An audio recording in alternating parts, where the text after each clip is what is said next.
Tonight on It's a Miracle, lightning strikes, and one woman's life is changed forever. There's a thin line between death and life. I did feel death at the moment of the strike. But she lived, and what happened next would astonish everyone who knew her. A young boy plus an abandoned well equals a tragedy waiting to happen. But something unexpected enters this equation, a miracle of modern technology. When you have kids about this age, you know, you just get... I don't want to. Under constant bombardment from German forces, a young boy finds refuge in the letters from his American pen pal, until 6 years later when they suddenly stop coming. I thought to myself, she didn't want to write me no more. And I just left it at that. She never left my mind. I always wondered what she was doing, where she was, if she ever did get married. Still, he never stopped wondering what had happened to her, and 41 years later he wrote another letter, only to discover that miracles do happen. On this edition of It's a Miracle. Oh, it's a miracle, happening to everyday people, changing their lives forever. It's a miracle.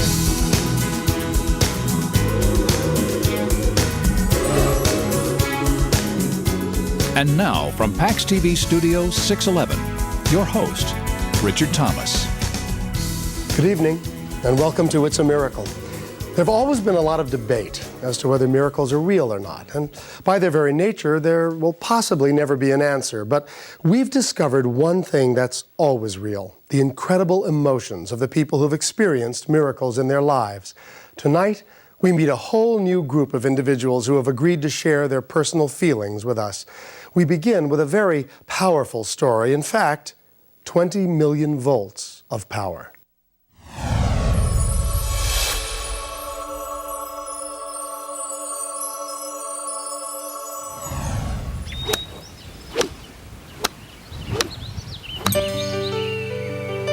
Betty Galvano has been golfing for over 40 years. It began when she married golf pro Phil Galvano in 1958. She fell in love with his game as well, and it soon gave new meaning to her life. I played golf every day. The day that my first child was born, I hit 3,000 balls. I used to hit balls anywhere from 500 to 3,000 a day.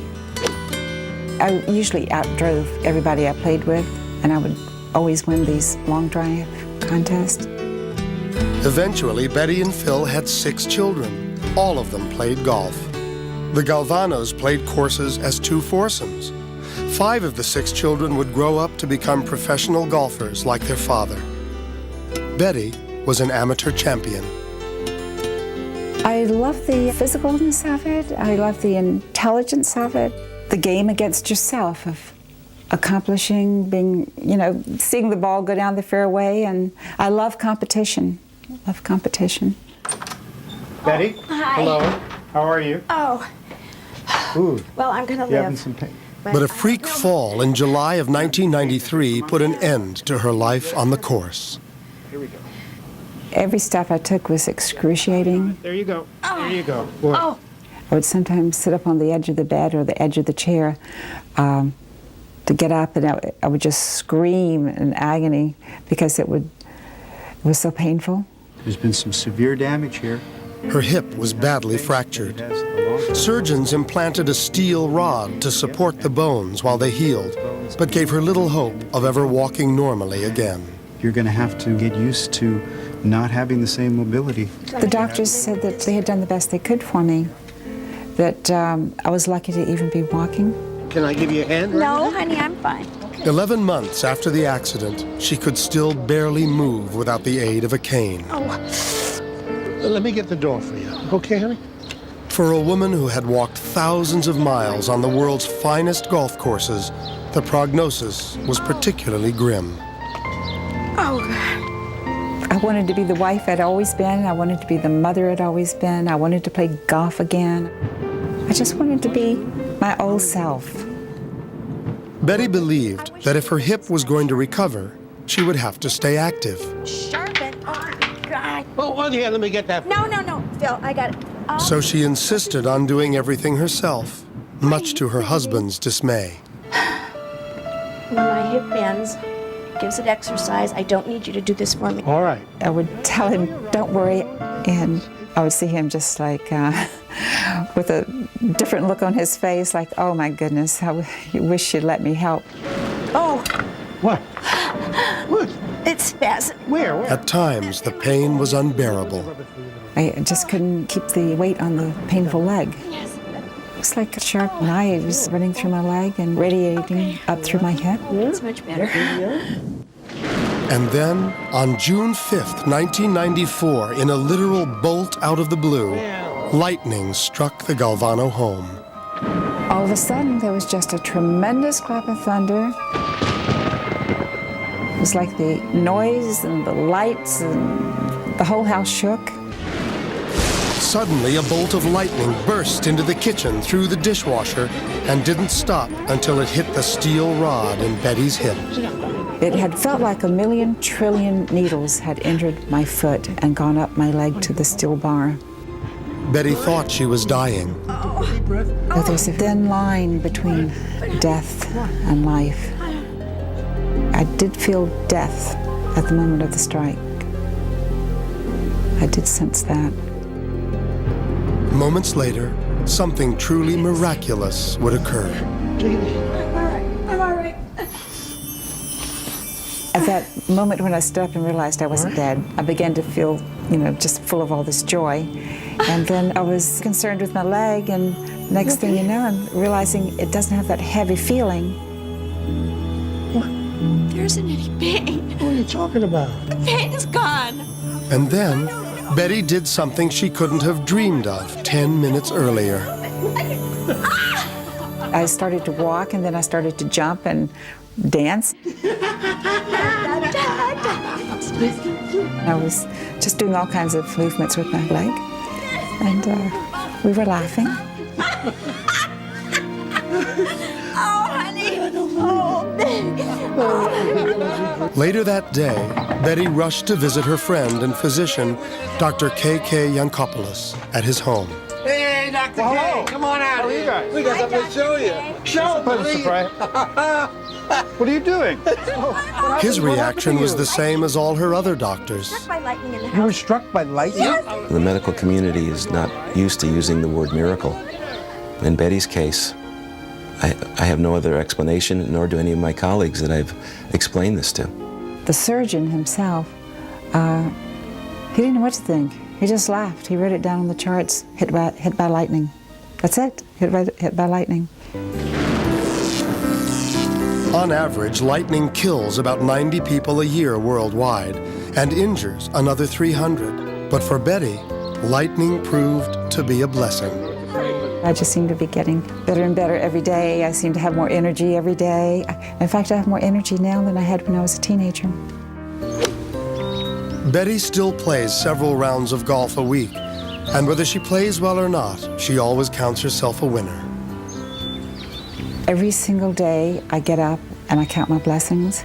It doesn't matter whether it rains or shines, whether I have burned toast or not any bread at all in the house. I thank God for every single thing. Everything has a different meaning, that life is to be lived. No one can explain how something as powerful and deadly as a bolt of lightning could also give new health and life. But Betty has her own explanation. I believe in miracles. I see miracles every day. Hug, hug. Everything to me is a miracle, but this is a spectacular miracle. Oh. Definitely, this was a miracle. Oh, it's so exciting. Please stay with us for more incredible miracles right after this.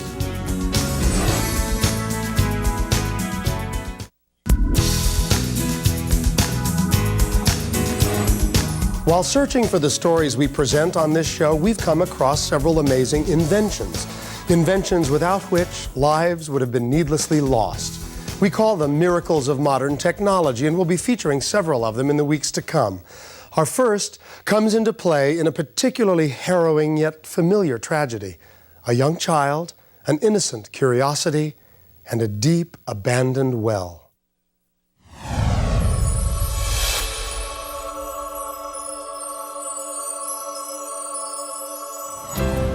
On February 15, 1993, 2-year-old Javier Gonzalez was playing with his younger cousin in a field near his home in Visalia, California, when the two youngsters became intrigued by what looked like a bucket in the ground. What little Javier didn't know was that the bucket was covering an abandoned well and that it was never meant to hold the weight of a child. As Javier stomped on the rusted-out bottom of the bucket, it gave way, sending him plummeting into the depths of the well.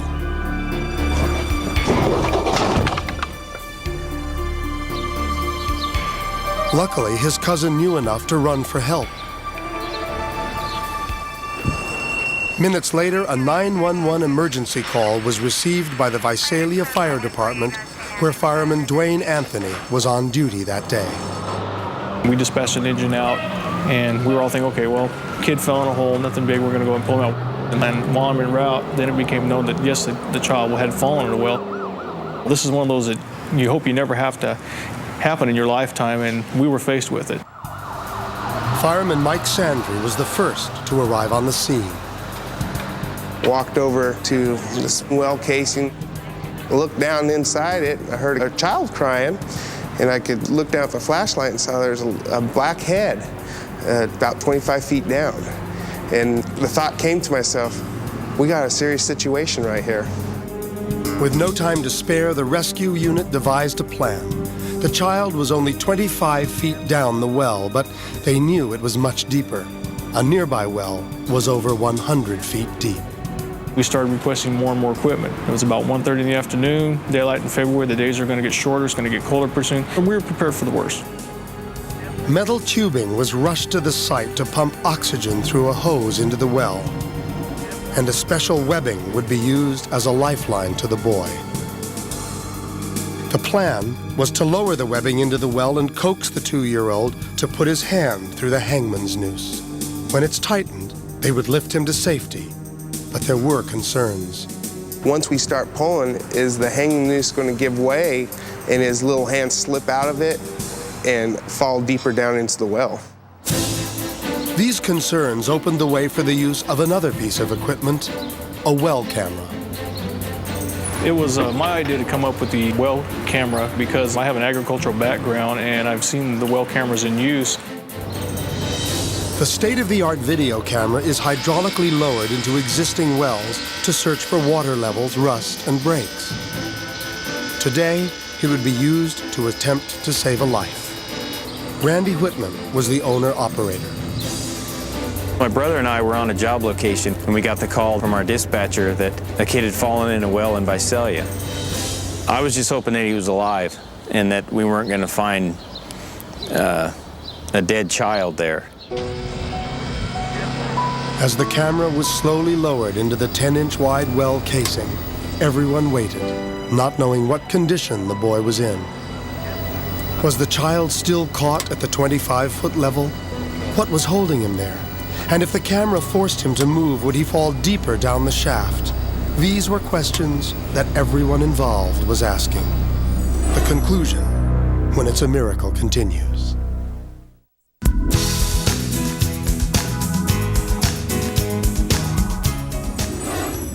While playing near an abandoned well, 2-year-old Javier Gonzalez climbed into the metal bucket covering it. And when the rusted bottom caved in, he fell 25 feet underground. Firefighters on the scene quickly devised a plan to save the boy, but the dangerous situation required the use of a special piece of modern technology, a well camera. As the camera was lowered into the well, no one knew for sure what they would find. It was kind of scary. We didn't really know what to expect. We didn't know if he was upside down or if he's in water. But when the camera finally reached 25 feet, they could see he was alive and struggling in the well. It was now up to fireman George Sandoval to give the boy instructions in Spanish. My concern was that he was going to pick up on my fears. And so just try to tell him that, hey, everything was going to be all right, and just kind of relax. The firemen continued to shout instructions down the well to him. They wanted him to move his hands above his head and to see what type of mobility he had, and then we would watch him inside the van on the monitor. But it was impossible to see whether he'd put his hand through the noose or not. For the longest time there, we couldn't tell if he was just holding onto it with his hand or had he actually put his arm through it. And then a chance movement gave them their answer. For some reason, he happened to raise his arm up. When he raised his arm up above the head, we seen he had the straps tied around his arms, and they were secure on his arm. The decision was made to start pulling him up. With the rescue in its 5th hour, Javier's stamina wasn't holding up. His 2-year-old body was slipping in and out of consciousness. When he went into like an unconscious state is when I gave the order to go ahead and start pulling up, because I figured that that was going to be the most relaxed he was going to be. Fireman Mike Sandry slowly and cautiously pulled the webbing attached to Javier under the guidance of Randy Whitman. We would come up 2 feet or so with the camera and stop, and then they would pull him up. We'd make sure that the strap was still on his arm.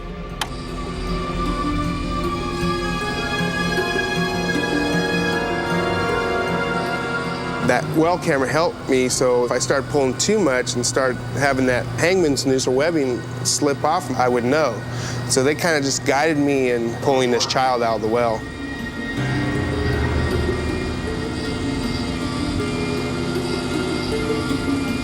He kept sliding, and I kept assuring him, just stay relaxed, just stay still, just relax, and he did. And he continued to come on up. There were just a few feet left to go.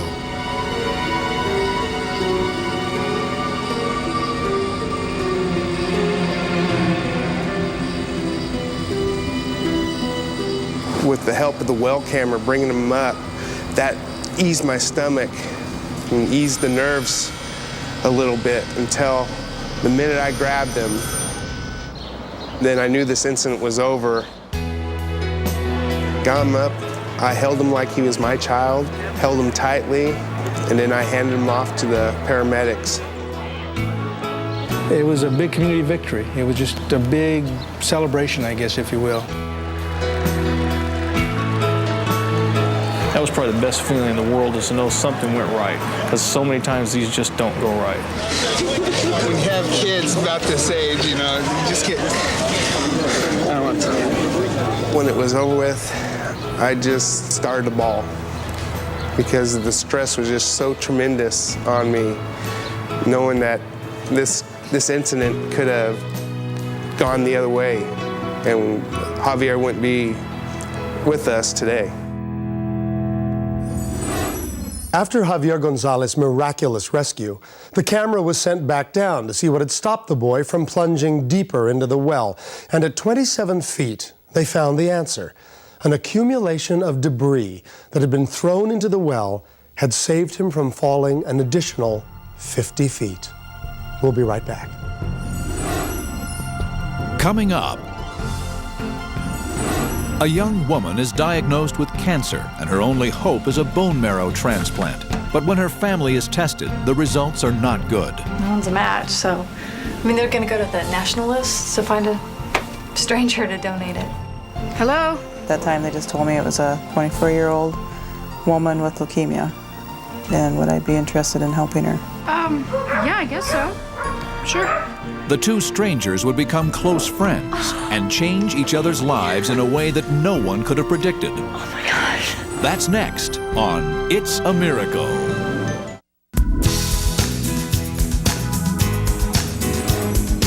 And now, once again, Richard Thomas. We've presented many stories about guardian angels on this show, but maybe none as moving as the one you're about to see. It's the type of story that restores your trust in human kindness and makes you think twice about what you're doing to make the world a better place.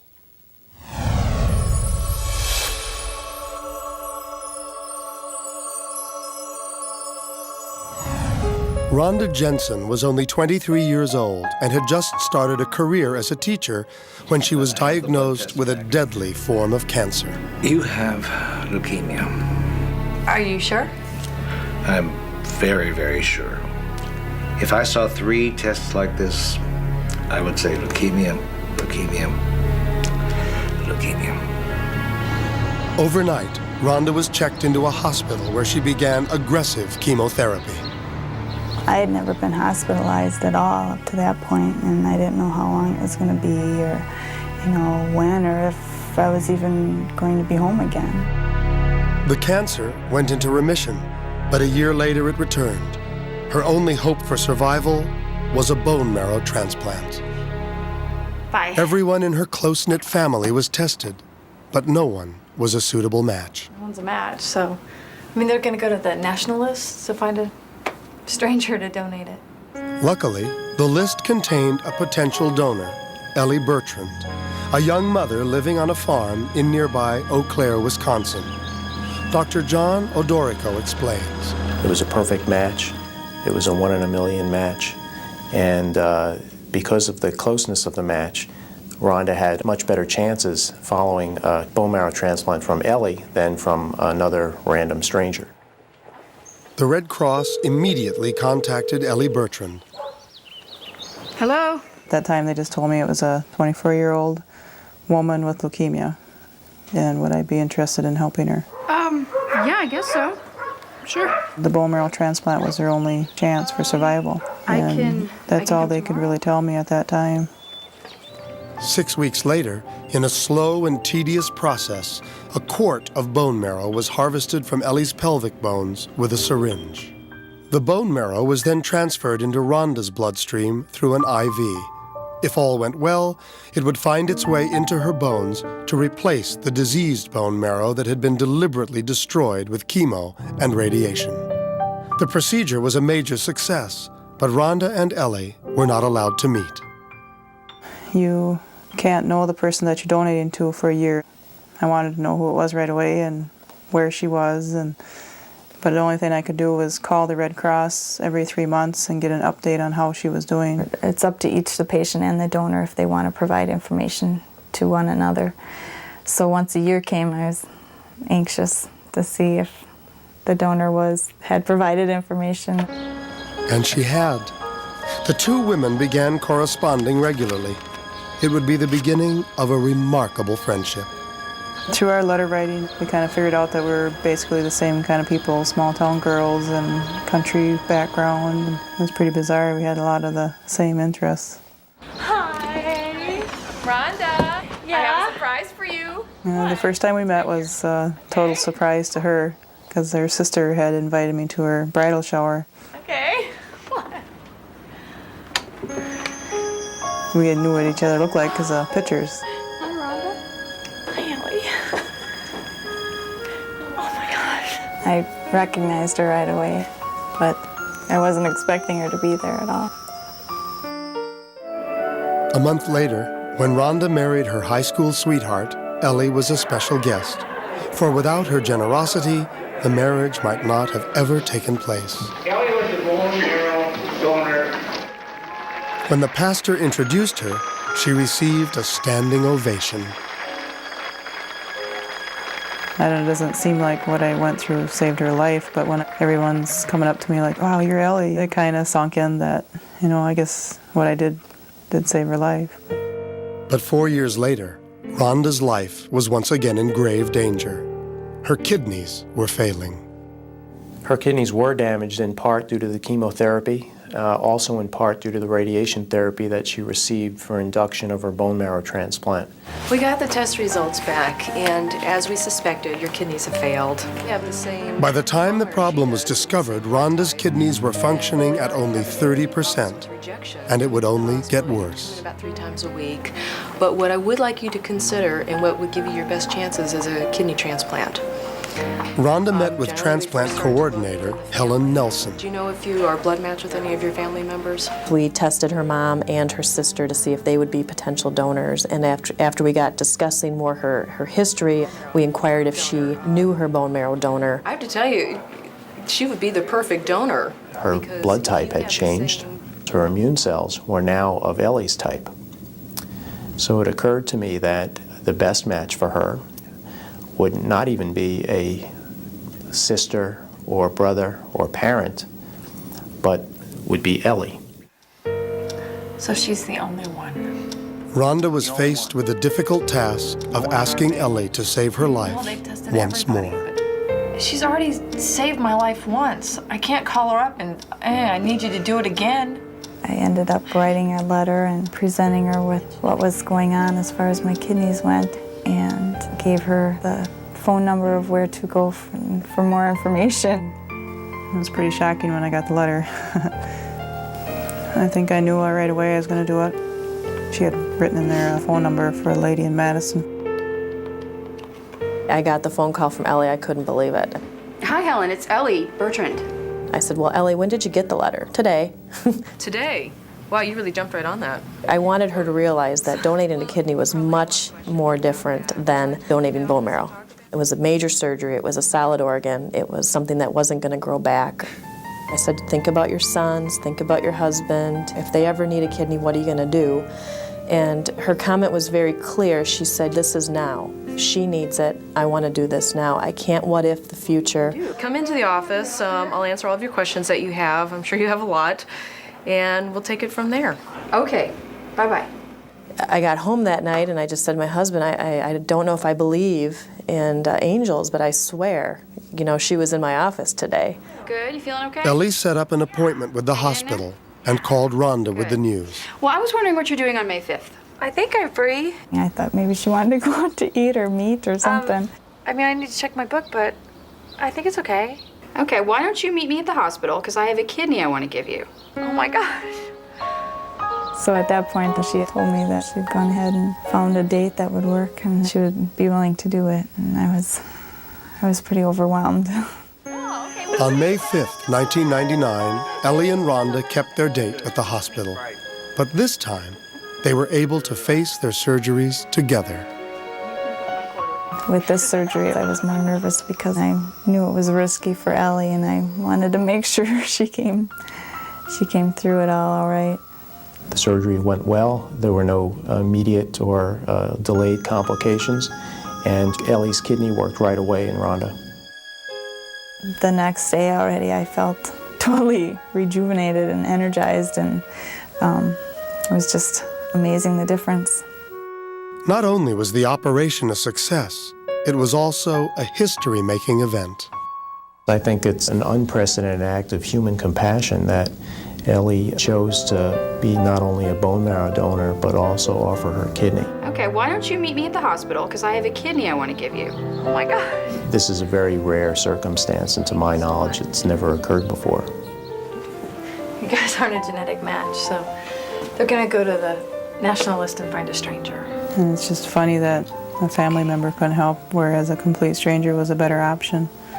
That's what I feel the miracle of the whole story would be. You just don't know who you're going to get help from. She helps remind us all that there are reasons for being here and helping others, and helps you kind of bring back what's important in life.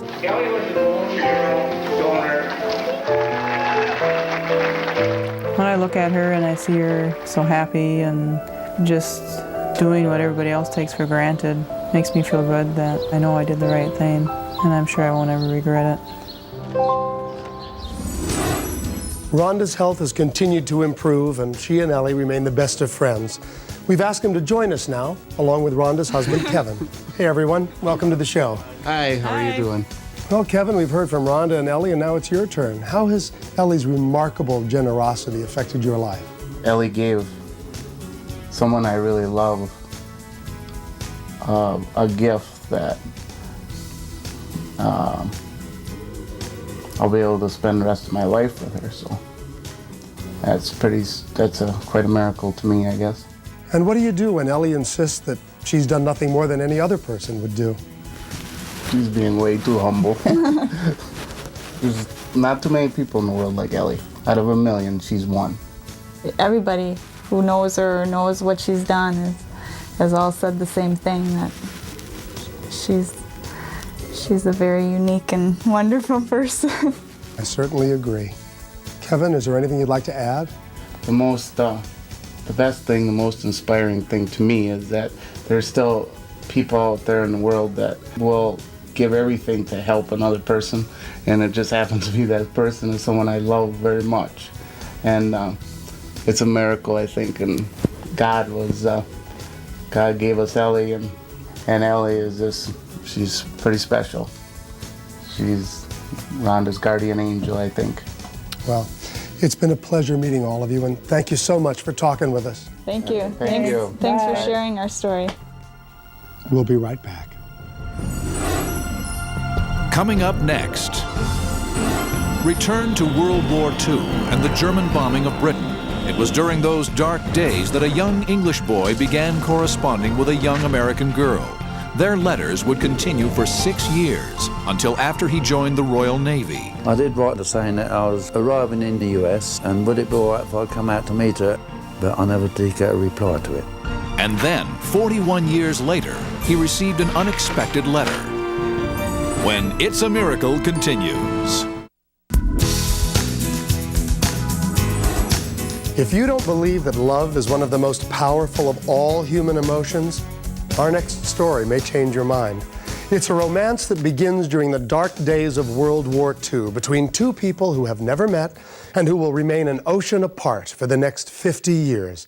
And still, love miraculously survives.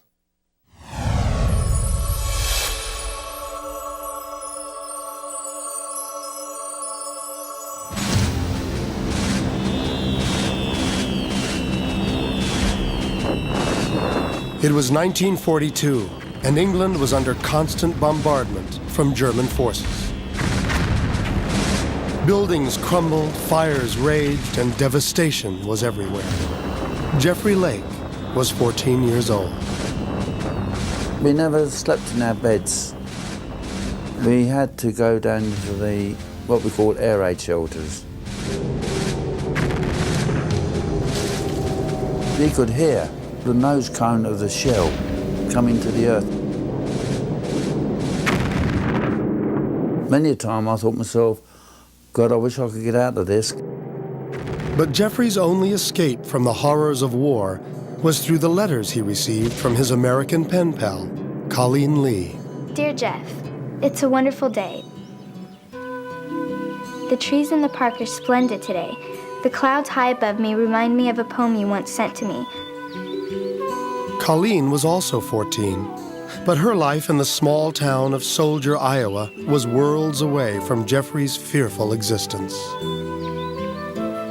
I sit here enveloped by the beauty of the afternoon, and I send you a greeting.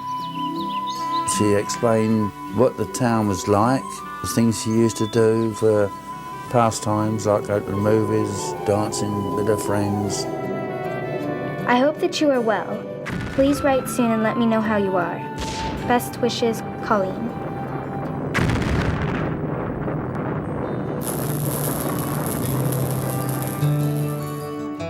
Jeff and Colleen continued writing to each other for the next 6 years. By then, Jeff had joined the Royal Navy to aid in the war effort and continued their correspondence as he moved from port to port. Dear Colleen, I've been in Her Majesty's Royal Navy for 6 months now. I did write her saying that I was arriving in 2 different ports in the US and that I got some leave, and would it be all right if I come out to meet her? Hope to hear from you soon. Your friend, Jeff. But I never did get a reply to it. 6 years after first writing to each other, Colleen's letters stopped coming. Finally, didn't get no more letters from Colleen. I thought myself, she didn't want to write me no more. And I just left it at that. Jeff returned to England after his tour of duty, and in 1952 he married.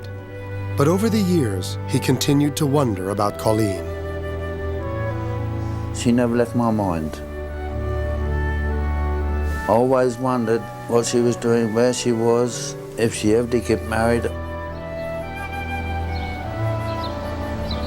41 years later, in 1989, Jeff finally decided to make a move to satisfy his curiosity.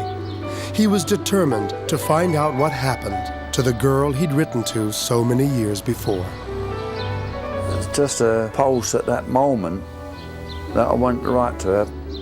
But all I could remember that she lived in the town of Soldier in the state of Iowa. I could not remember the rest of her address. Jeff decided he would send a letter to the mayor of Soldier on the remote chance that he would know Colleen and pass the letter on. A month later, Jeff received an unexpected surprise. When I did see the letter, it was from Colleen, and I thought, great. I'm thrilled to bits, you know, I've got a letter from Colleen. Her reply would change both of their lives forever. The conclusion, when It's a Miracle continues.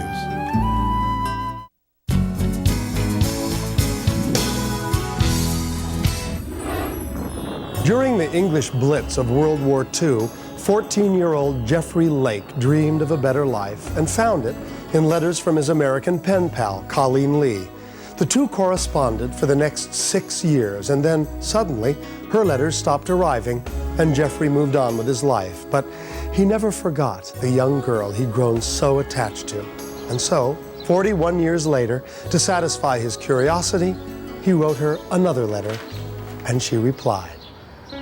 Dear Jeff, a lot has happened since we last corresponded. In the letter, I mentioned that the reason I quit writing was because I was going to get married, and my fiancé wasn't too happy with me writing to him anymore. And then when I got the letter, I was very surprised, and I asked my husband then if it was okay to write back to him and let him know what we've been doing. The two soon began corresponding again on a regular basis. I would write to Jeffrey and sign my letters, Colleen and Harvey, and then Jeffrey would sign his, Jeff and Eileen. And our spouses both read our letters, and they were very interested in our correspondence too. The old pen pals' new correspondence continued happily for the next 3 years. Then, in December of 1992, Jeff received some tragic news. I received this dreadful letter from Colleen explaining to me that she had lost her husband through cancer. I did send a sympathy card to Colleen from myself and my wife. Every anniversary of Harvey's death, they would send me a sympathy card in remembrance of Harvey. And I always thought that was special to receive. 5 years later, Jeff would experience a similar tragedy. Jeffrey wrote that his wife had passed away suddenly, and I was devastated. I knew what he was going through. Now it was Colleen's turn to send a sympathy card. I was left in the house on my own, and I was really depressed. A month later, in January of 1998, Jeff, feeling low, phoned Colleen for the very first time.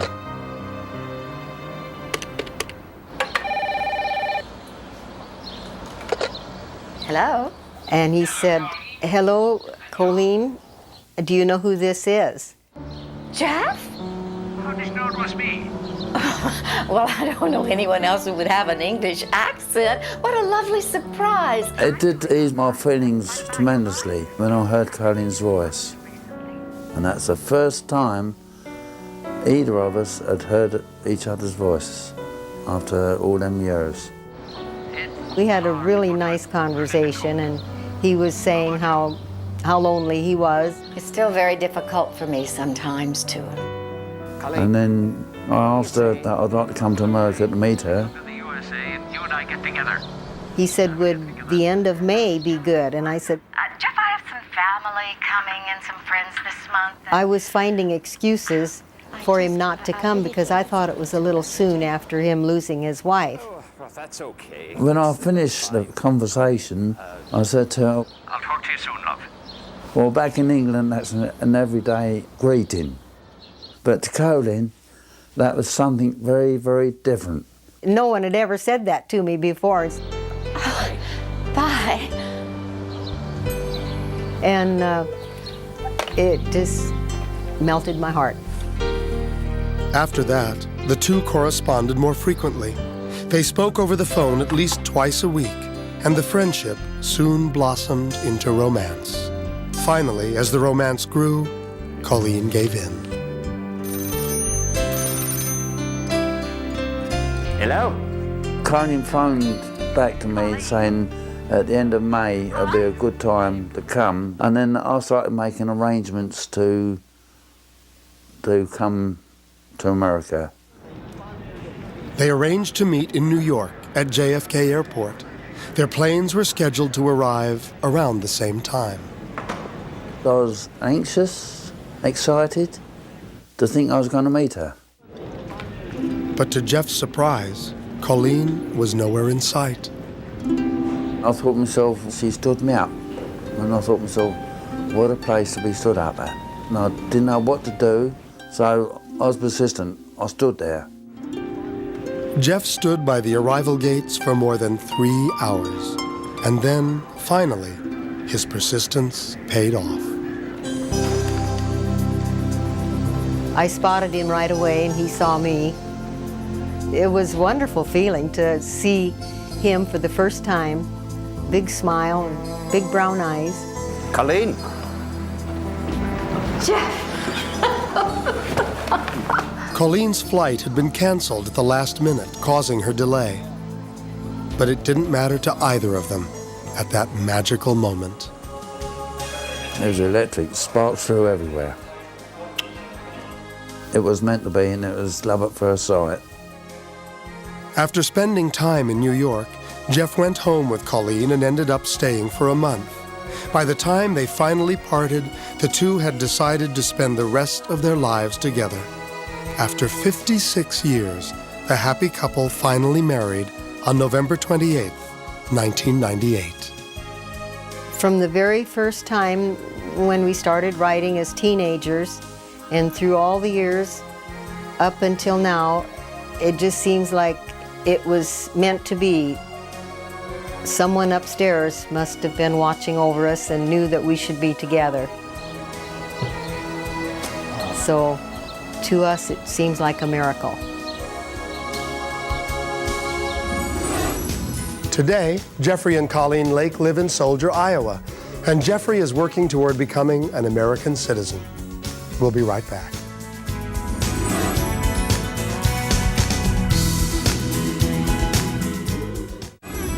That's our show for this evening.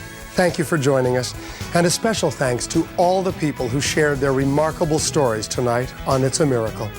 It's our hope that whenever you need one, you'll find a miracle in your life too. Until next time, I'm Richard Thomas. Good night.